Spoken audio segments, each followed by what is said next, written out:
अभी मैं अपने टेबल पे पिछले 3 साल का पी वाई क्यू रखा हूँ। तो देख सकते हो √3 इरेशनल नंबर प्रूव करो। उसके अगले साल भी आया हुआ है √3 इरेशनल प्रूव करो। बेसिक वालों में भी आया हुआ है √2 इरेशनल प्रूव करो।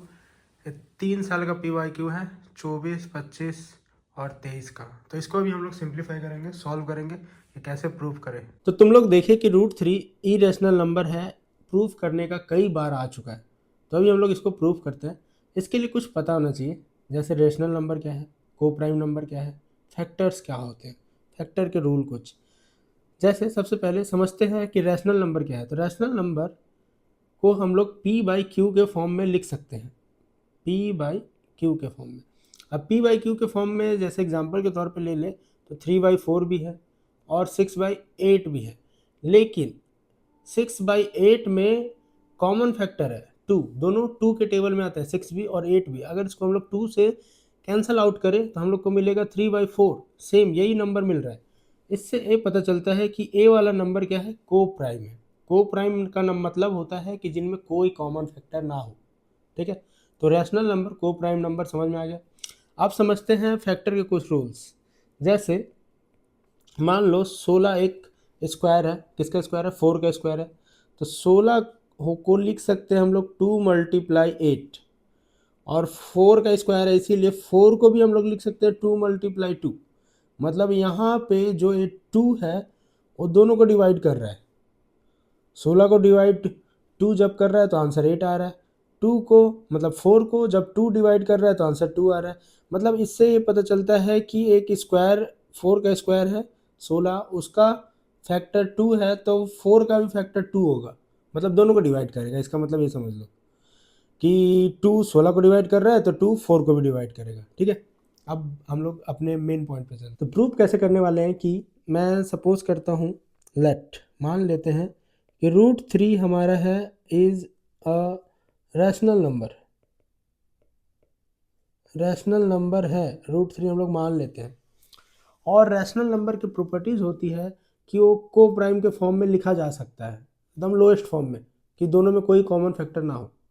लेकिन हम लोग क्या करेंगे कि इसको रैशनल नंबर लेके चलेंगे और लास्ट में इसमें एक कॉमन फैक्टर ढूंढ देंगे, जिससे पता चल जाएगा कि ये तो रैशनल नंबर नहीं है।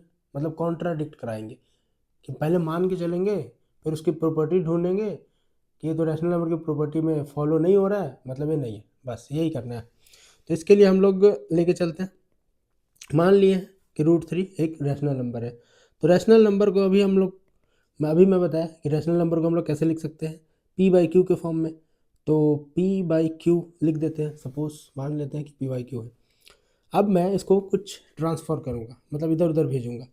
तो Q√3 is equal to P.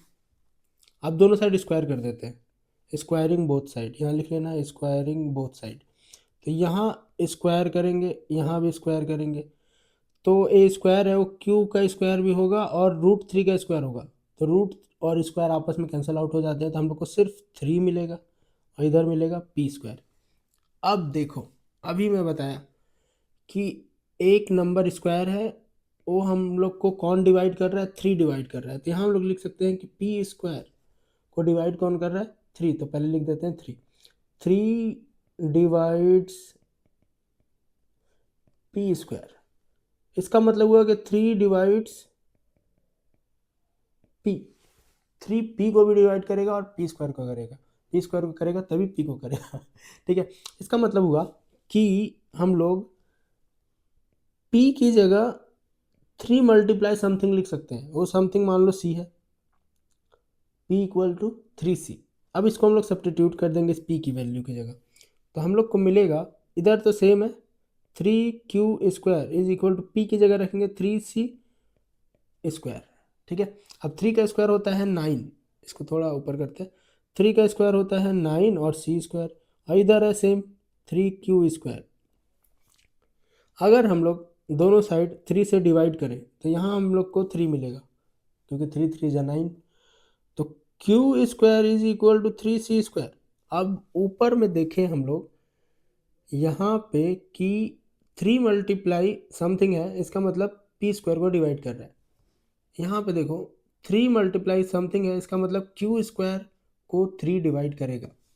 तो यहाँ सेम लिखेंगे सेम चीज़ टाप दो, एकदम पूरा कॉपी यहाँ पे पेस्ट। बस हम लोग क्या चेंज करेंगे, ए पी की जगह क्यू स्क्वायर एंड क्यू को डिवाइड करेगा। इससे क्या पता चला कि 3 है ओ पी को भी डिवाइड कर रहा है, 3 है ओ क्यू को भी डिवाइड कर रहा है, मतलब दोनों में कॉमन फैक्टर मिल गया 3। तो यहाँ हम लोग कंक्लूजन लिखेंगे कि 3 is common factor of P and Q, P and Q.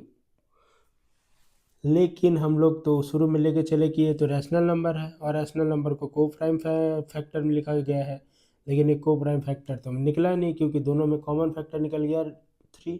तो इसका मतलब ये इरेशनल है, तो इसको इंग्लिश में टाप देना। ठीक, तो इतना करने को मिलेगा 3 मार्क्स बोर्ड एग्जाम में, क्लास 10th का मोस्ट इंपॉर्टेंट क्वेश्चन है, हर साल रिपीट होता है। ठीक है, बाय।